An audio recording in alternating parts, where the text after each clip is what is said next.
Bienvenue au vestiaire. Aujourd'hui, sport local, j'ai une nouvelle fan. En fait, je suis nouvellement fan de Rose Savard-Ferguson. Vous allez tomber en amour avec cette jeune fille. Parce que tu as certainement une nouvelle fan, ça je te l'accorde. Chasse et pêche, on parle de chasse au chevreuil aujourd'hui avec FX. Alors, là aussi, vous allez en apprendre pas mal. Et sinon, sport majeur, une pléiade de sports plus fous les uns que les autres. Canadien, baseball, Alouette de Montréal, football, soccer. Bon vestiaire tout le monde.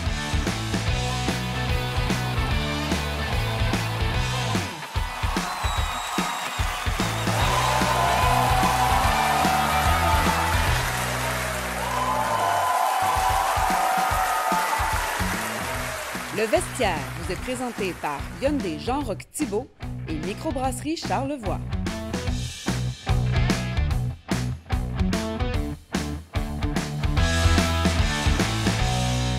Elle est en nomination comme athlète de l'année au prochain Gala du Fil avec nous. Rose Savard-Ferguson, comment vas-tu? Ça va bien, vous? Très bien. Très bien. Parce qu'aujourd'hui, on parle d'un sujet que j'adore, c'est le snow. Ben Le oui, c'est snowboard sûr. sur toutes ses coutures. Mais d'abord, il y en a plusieurs qui te connaissent déjà comme athlète de patinage artistique. Qu'est-ce qui s'est passé? Ouais, qu'est-ce qui est arrivé? On a Oui, pu comprendre. un là. revirement de situation, vraiment. Il y a plusieurs facteurs. De un, le patinage artistique, c'est reconnu pour un environnement un peu toxique. Ok. Tu sais, troubles alimentaires et tout, là, c'est pas une histoire très heureuse. Mais bref, Mais ça, écoute, j'aime vraiment ça parce qu'on n'entend pas parler tant que ça. non, vraiment pas assez. Puis on se sent toujours seul là-dedans. Puis j'ai reparlé à plein d'autres athlètes de patinage qui vivaient la même chose que moi. Une grosse pression d'être mince, d'être parfaite, toujours. Puis j'avais simplement pas le corps qui voulait que j'aille. Et donc, ça a laissé des grosses séquelles. J'ai dit finalement, c'est terminé. J'étais rendue en Alberta à ce point-là. J'ai appelé mon père, j'ai dit « Papa, viens me chercher. » C'est fini. Et finalement, ouais. Puis ça, on à parle ce point-là. c'est arrivé quand, ça? J'avais 14 ans. OK.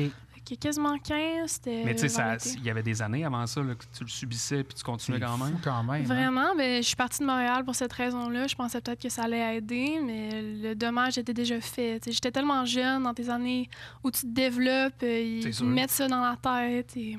Mais ayant une mère qui connaît le sport, ça aidait ou pas? Ou, D'une certaine manière, oui, parce qu'elle savait de quoi je parlais, elle Ouais. l'a vécu elle-même. Ah ouais? Oui, mais d'une autre manière, elle aussi, on lui a dit ça toute sa vie, donc Ouais. ça lui a pris longtemps avant de se rendre compte, OK, c'était pas correct ce qui m'est arrivé Ouais, à parce que moi. j'imagine, à un moment donné, Ouais. tu penses que c'est la Ben norme. ouais, c'est Exact. Mais ça l'est pas. T'as pas besoin de torturer tes athlètes pour qu'ils soient bons.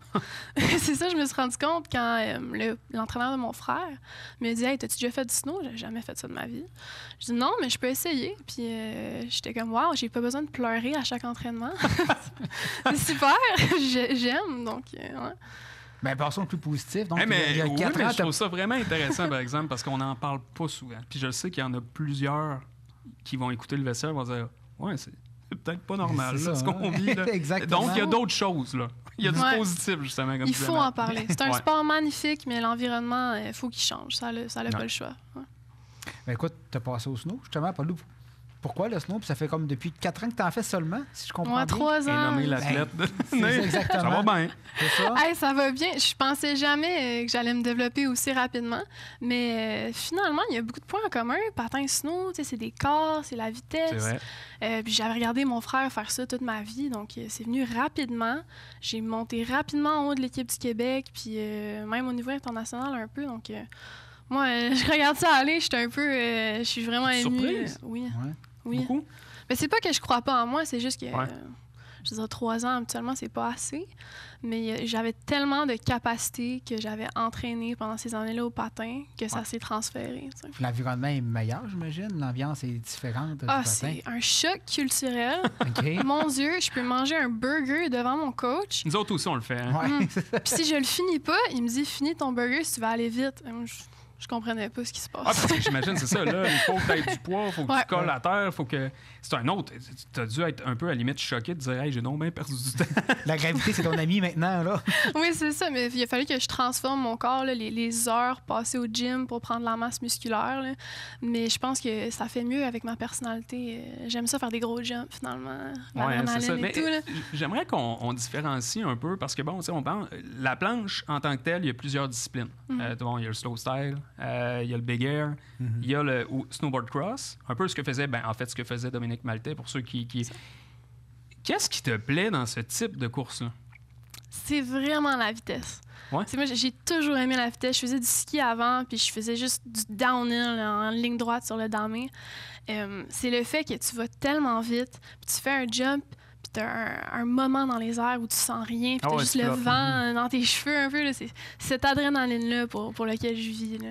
En donnant des coups de coude en même temps. Oui, c'est ça qu'il faut comprendre aussi. Parce que c'est ça, là. C'est pas une descente, là, une petite promenade au parc, là, parce que tu as quand même 3 autres filles qui essayent d'être premières. Ça pousse. Est-ce que ça pousse tant que ça? Maintenant, moins. Ils ont changé les règlements. Si tu pousses, tu peux te faire disqualifier assez rapidement, mais les parcours sont pas tant larges que ça, puis ça t'envoie tout en même place, fait que c'est sûr ça s'accroche tout le temps. Faut vraiment que faut que tu sois stable, faut que tu aies des bons abdos, sinon tu vas te faire pousser dans le binet assez rapidement, je dirais. Donc là, écoute, dans 3 semaines, tu nous quittes, tu t'en vas en Autriche, si j'ai bien compris. Oui, exact. Pour les premières vraies compétitions de l'année, j'arrive du Chili pour des coupes Amérique du Sud. Là, on s'en va faire des coupes européennes avec toutes les équipes internationales. Là. Ça commence bientôt. Vous êtes combien dans l'équipe en tant qu'athlète? Mais je te dirais, autour de toi, là, j'imagine qu'il y a des physios, il y a des entraîneurs. Ça ressemble à quoi, là, le nombre? Équipe du Québec, vraiment, j'ai juste un entraîneur spécifique à moi. J'ai mes propres physios avec le PEPS de l'Université Laval, masso, nutritionniste, prep mental et tout ça. Mais c'est pas nécessairement fourni par l'équipe du Québec. Moi, on s'organise avec ESQL à l'Université Laval, majoritairement. Donc là, tu es membre de l'équipe du Québec actuellement. Oui, exact. C'est quand même drôle de voir quelqu'un qui aime la neige. qui a vraiment hâte qu'il neige. Ma question, c'est, une fois, on s'entend là, présentement, c'est dur de s'entraîner ici au Québec, là, les conditions, mais quand il y a de la neige, c'est-tu possible de s'entraîner ici? Ou il faut vraiment s'expatrier? À un plus bas niveau, absolument. Le problème qu'on a au Québec, c'est qu'il n'y a pas beaucoup de places qui font un parcours. Exact. Puis les parcours peuvent avoir plusieurs niveaux. Puis à un certain point, quand tu es trop rapide pour le parcours, ça ne sert plus à rien. Les jumps sont plus assez grands, c'est pas assez rapide. Exact.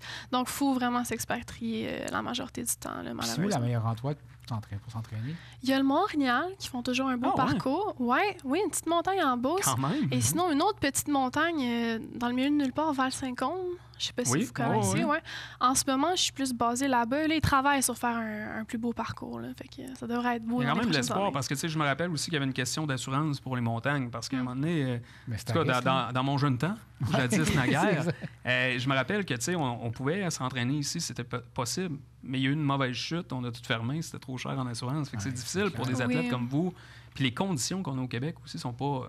Non, sont instables. Il faut que la montagne elle sacrifie une piste au complet parce que justement, le public général peut pas aller dans la piste. C'est trop dangereux. Je pense que les gens comprennent pas à quel point c'est difficile. Nous, on pourrait le faire, mais en 3 skis. Oh non. Non, mais il y en a. Non. Il y en a qui le font, c'est vraiment cool. J'aimerais ça. Ouais, mais non. Non. Moi, je pense à mon coccyx. Non, moi, je supporte ça, vraiment. Peut-être un jour vestiaire. Est-ce que tu as eu des discussions avec Dominique Maltais, justement, pour connaître un peu comment ça se passe? Parce que, tu sais, on a quand même eu des globes de cristal. Là, c'est quelques-uns. Une tablette assez lourde. Oui, elle s'y connaît, on peut dire. C'est sûr que j'y ai parlé moins que mon frère.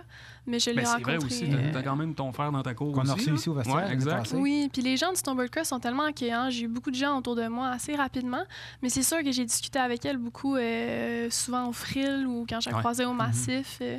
Ouais, donc elle suit ma carrière, super contente pour moi. Elle like mes posts sur Instagram. Ta saison, ça ressemble à quoi cette année? Tu vises combien de courses? Beaucoup de courses quand même. Je peux pas donner un chiffre exact, mais une grosse saison. Je vais essayer d'être dans le top 3 du cumulatif nord-américain et de faire mes débuts sur la Coupe du Monde, ce qui devrait arriver au mois de décembre en Italie et à la fin de l'année à Sainte-Anne, là, au Canada. C'est quand même très hâte de voir les échelons qui ont été gravis très, très rapidement de ton côté. Et j'imagine que tout ça coûte quand même relativement cher. Est-ce que tu as des commanditaires? Est-ce que tu cherches des commanditaires tout le temps à l'écoute d'eux? J'ai des commanditaires, absolument. Je pourrais pas faire ça sans eux. Hein. J'ai BMO Assurance, Suspension Simard, Jean Coutu, Chacun son pain qui m'aident beaucoup, mais c'est sûr, j'en cherche toujours. Parce que oui, c'est cher et ça devient de plus en plus cher. Le moins on a de neige au Québec, le plus il faut aller ailleurs. Ouais, donc c'est ça. Tu parles de moins en moins de neige. Est-ce qu'il y a beaucoup de compétitions qui sont annulées à cause du manque de neige? Ouais. Absolument. C'est un gros problème, puis on le sait pas d'avance. Des fois, il y a de la neige, puis là, il pleut pendant 4 jours. Le parcours devient grand comme ça fonctionne plus. En passé, on avait 14 coupes nord-américaines de cédulées. Il y en a eu 6, en fin de compte. Plus que la moitié ont été annulée, c'est fou quand même. Là. Non, il n'y a pas de problème. Tout va très bien. Exactement. Tout va très bien. Pas. Est-ce qu'on pense déjà aux Olympiques? On pense toujours aux Olympiques en tant qu'athlète.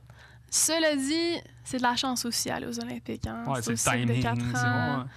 Avoir commencé le sport si tard, les prochains, ça serait un bonus, c'est pas impossible, mais c'est pas nécessairement ce que je vise. Okay. Ça serait plus ceux d'après qui vont être aux États-Unis. Il faut que tu dois faire un cycle de 4 ans complet. Parce que là, ça fait comme un cycle de 2-3 ans. Ouais, c'est ça. Il faudrait que je me qualifie cette année. Là. Donc, c'est un Tout peu. Est possible. C'est possible, absolument. Mais en même temps, c'est un sport dangereux. Ouais. Fait que je veux pas trop me pousser, me rentrer dans des parcours trop grands, trop rapides et me fatiguer et finalement me blesser. C'est ça qu'il faut vraiment éviter. Là. Je trouve que tu as une bonne approche, tu sais, de vrai, garder le plaisir, passion, Ouais. sans nécessairement... Mais aussi être lucide. Parce que, tu sais, c'est quand même un cheminement qui est difficile. Tu l'as dit, tu veux pas te maganer non plus. Fait qu'il faut bien gérer son corps, en fait. C'est une machine, puis c'est ton outil de travail. Donc, je pense que moi, on va avoir une médaillée bientôt. J'espère. Tu vas-tu venir nous voir si t'es olympienne? Ben, c'est sûr. Promis? Absolument. Je le promets. Avant ça aussi. Hein? Mais on te souhaite plein de médailles, N'importe puis on te quand. souhaite une saison 2024-2025 remplie de succès. Ah, merci beaucoup. Hey, merci beaucoup. C'est rond.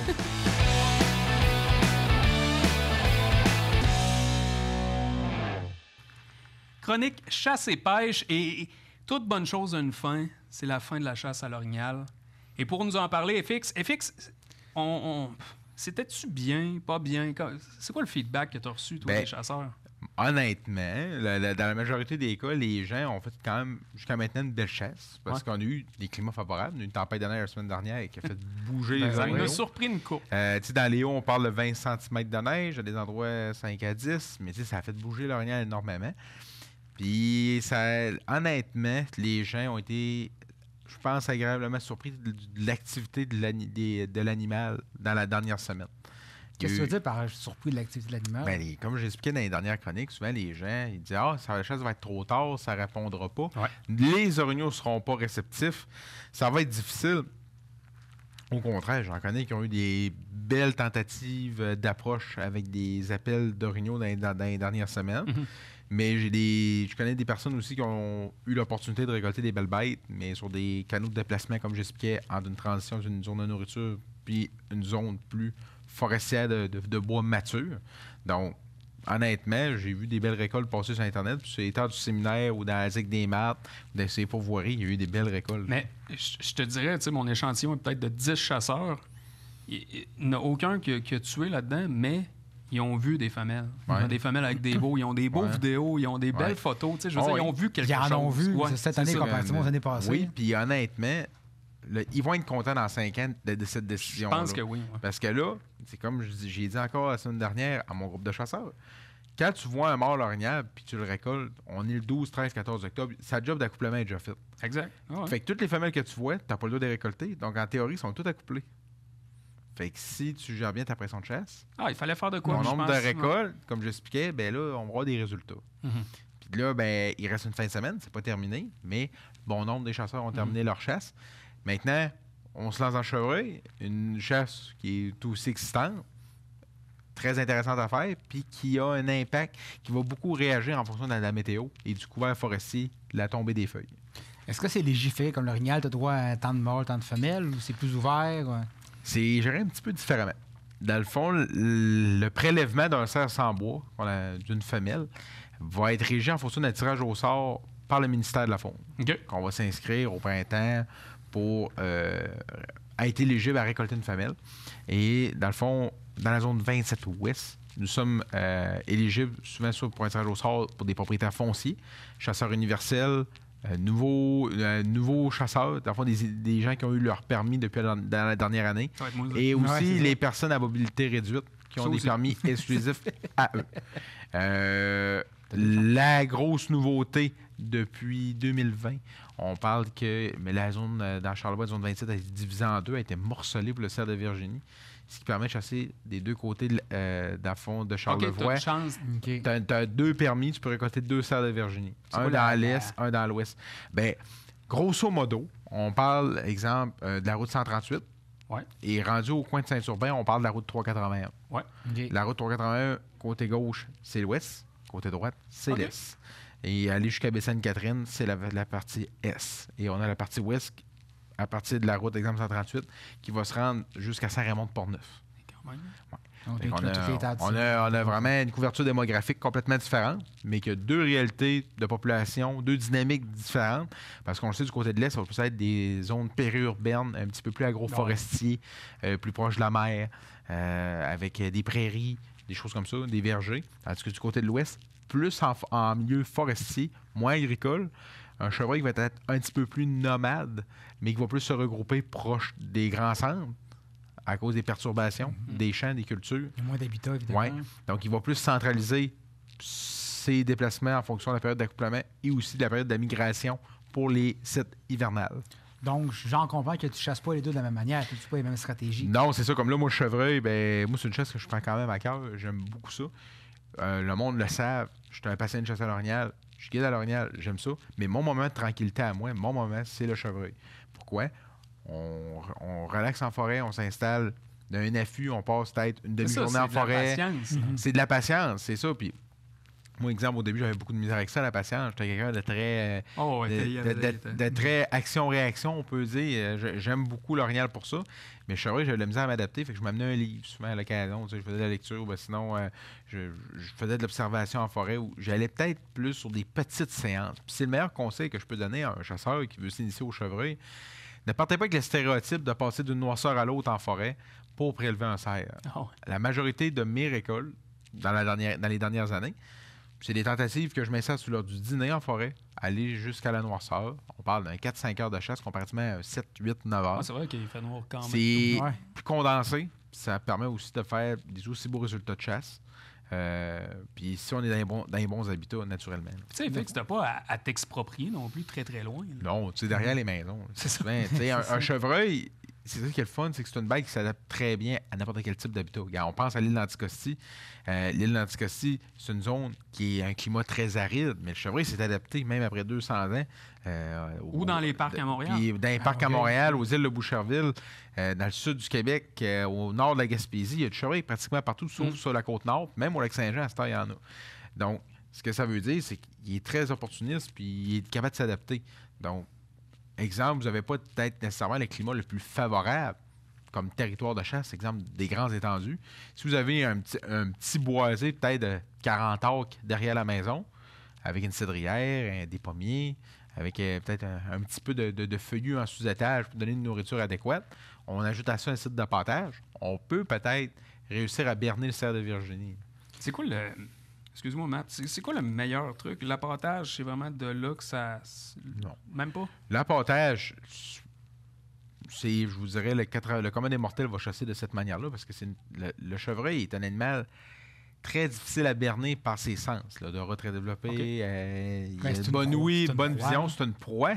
Mais comparativement à l'orignal n'a pas de vision. Et l'orignal va être beaucoup plus vocal. Ce que je veux dire, c'est l'orignal, il est pas... Tu peux pas le fidéliser par la bédaine, par la nourriture. L'orignal va être plus par rapport avec tu vas aller prospecter dans son habitat, tu vas y mettre des sons pour l'imiter, tu vas rentrer en contact avec, tu vas établir une relation, tu vas réussir à le berner en te rapprochant de lui. Tandis que le cerf de Virginie, oui, c'est possible, mais ça va être beaucoup plus difficile parce qu'on n'a pas des grands étendus. Si tu vas à l'Anticosti, comme exemple, moi j'y étais dans le passé, bien là, tu peux faire de la chasse fine comme à l'orignal, puis tu auras autant de succès parce que tu as grand de territoire. Donc, tu peux vraiment établir une offensive de chasse en fonction des vents, des habitats.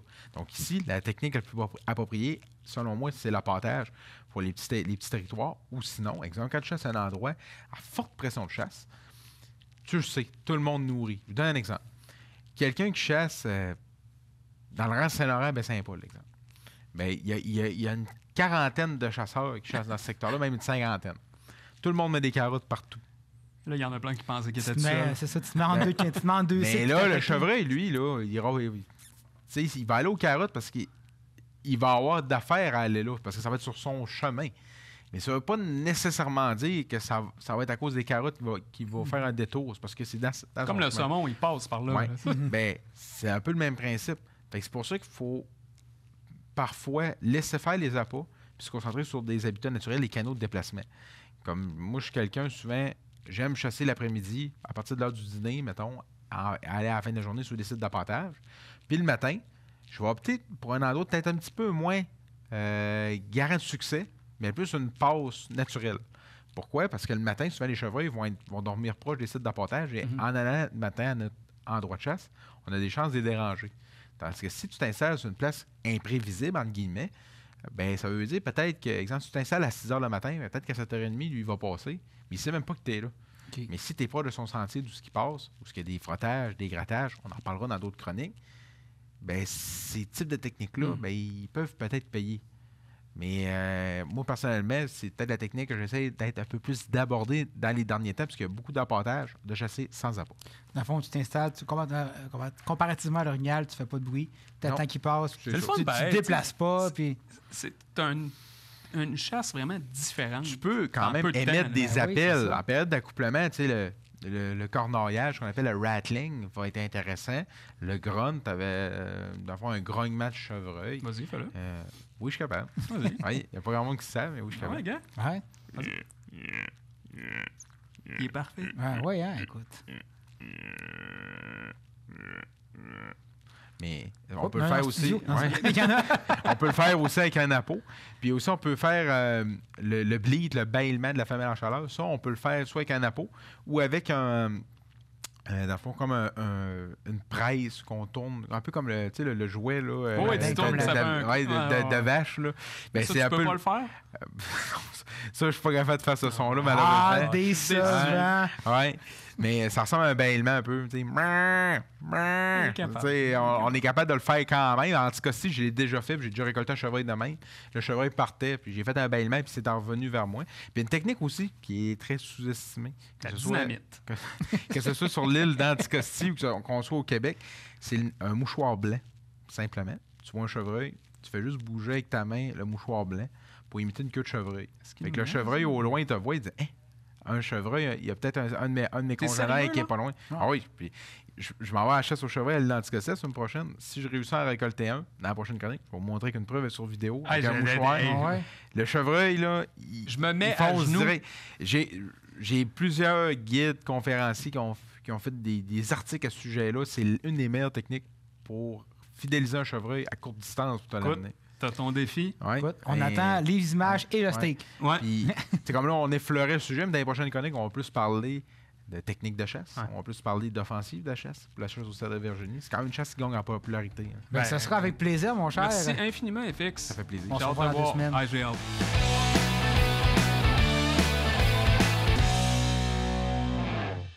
Mathieu, sport Philippe, majeur. Il était temps. Le Canadien est dans le mix. Oui, à 1 point des séries. Le mix, c'est le mix. Objectif atteint. Fait qu'on pourrait arrêter ça là. Tout le monde est content. Non, pour vrai, mais ça serait bien trop facile. C'est quand même un début de saison. Puis c'est très, très jeune. Là, on s'entend. Je suis premier dans mon pôle pro. Ça prouve quand même que c'est très, très court.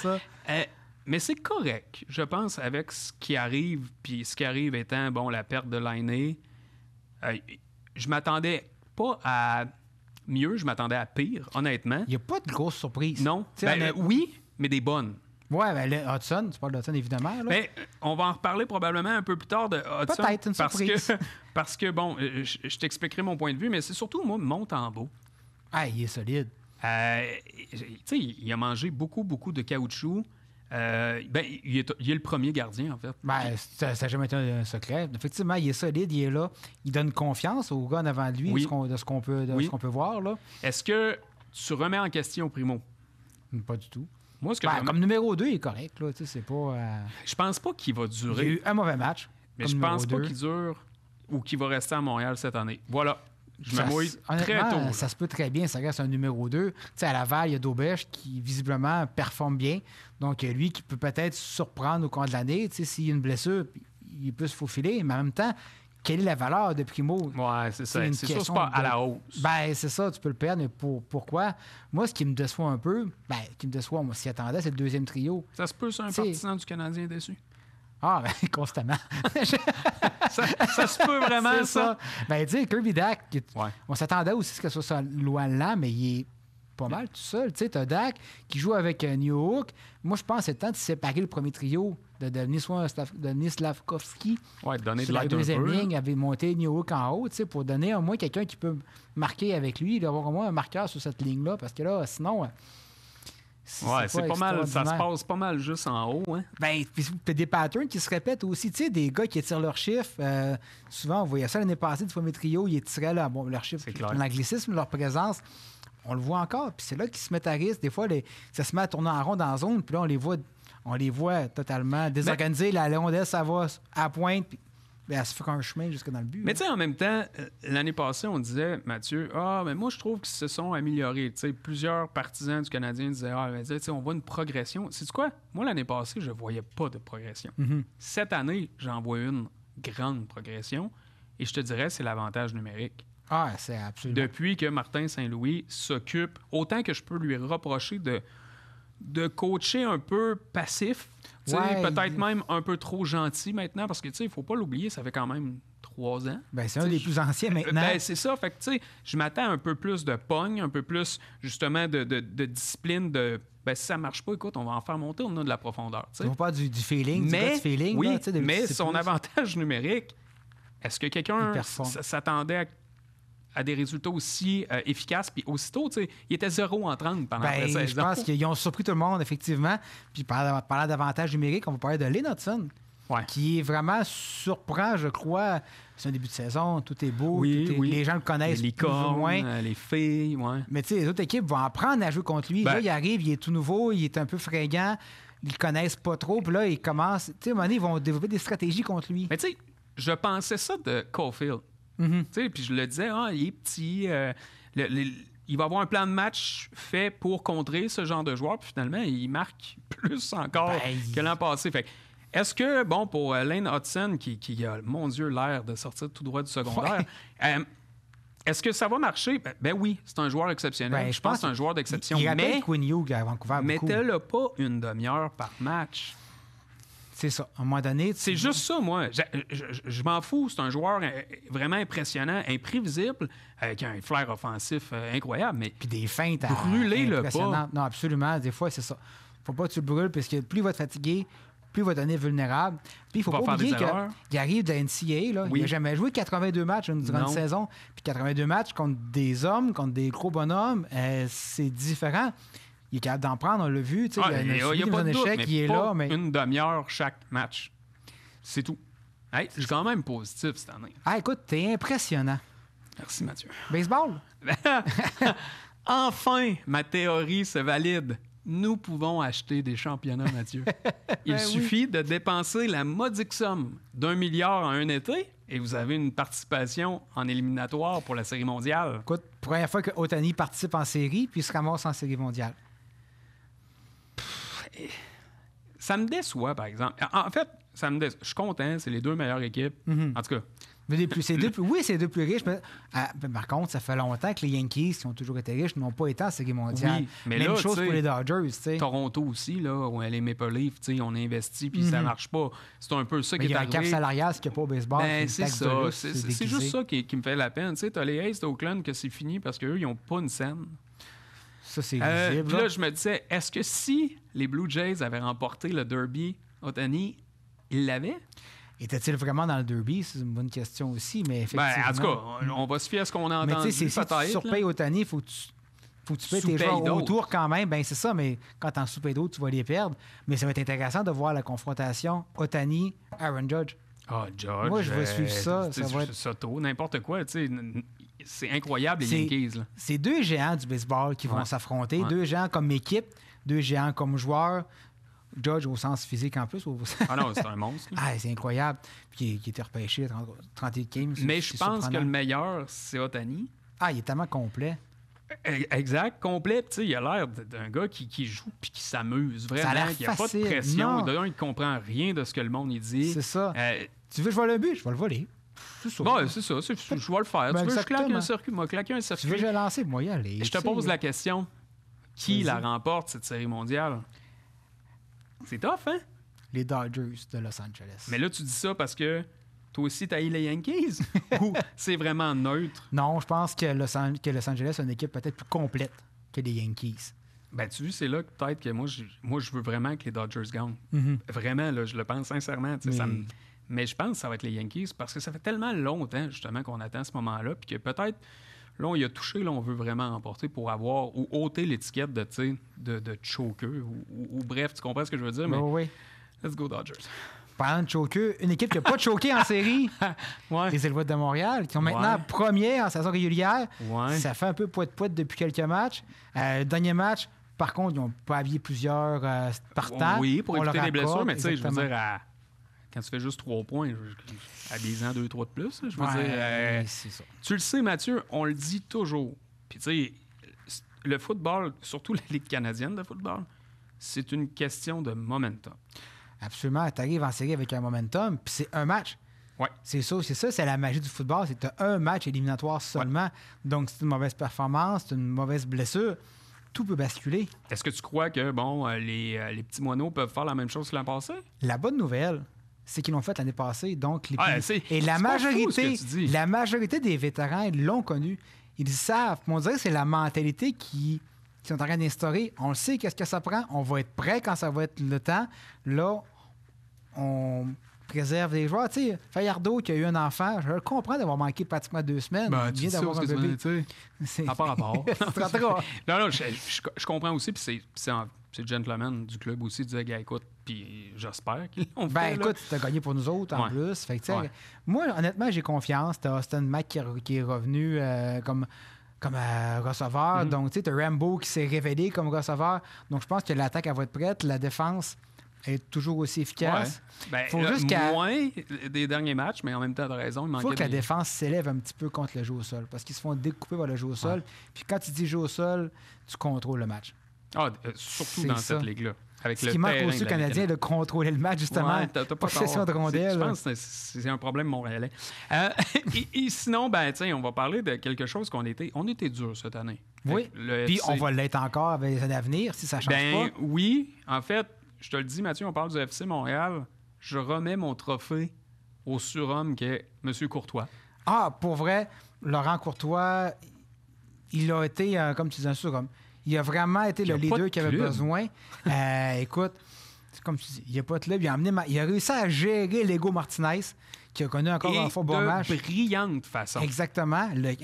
L'Impact est en C. En fait, ça va en match de barrage contre l'ancienne équipe, justement, de Martinez. Donc, il va vouloir connaître une bonne prestation. J'imagine. Est-ce que, le FC Montréal le mérite? Non. Vraiment pas, mais en même temps, on aime ça quand une équipe locale ne rend pas. Il ne mérite pas. Qu'est-ce que tu veux dire par le mérite pas? L'organisation ne le mérite pas, pas les joueurs. C'est ça. L'organisation, mais tu sais, l'organisation, les joueurs, tu sais, pourquoi on n'a pas été aussi dominant que ça? Peut-être qu'on aurait réglé d'autres problèmes. Puis il faut qu'on fasse aussi à mort honorable. On a beaucoup critiqué le départ de Mathieu Choinière. Oui. Mais l'équipe, Choinière est parti, l'équipe a subi une dégelée. Après ça, c'est bien gagné. C'est sûr qu'on ne sait pas tout. L'arrivée de Clark a vraiment aidé aussi à l'attaque. Quelle belle révélation. Là. Je veux dire, c'est sûr que Clark arrive, puis ça marche, ça fonctionne, puis c'est comme un coup de génie. Mais imagine, ça ne fonctionne pas. Imagine si l'organisation était fonctionnelle, comment cette équipe-là pourrait progresser, pourrait bien aller, mais... Check bien, là on parle, on est positif. Là. FC Montréal, peut-être vont faire les séries, c'est super. On va apprendre qu'ils mettent Laurent Courtois dehors dans pas longtemps. C'est ça, mais c'est ça l'Impact, le FC Montréal. Mais tu te souviens ce que je t'ai déjà dit? Rien ne peut bien se terminer avec l'Impact. À suivre, Mathieu.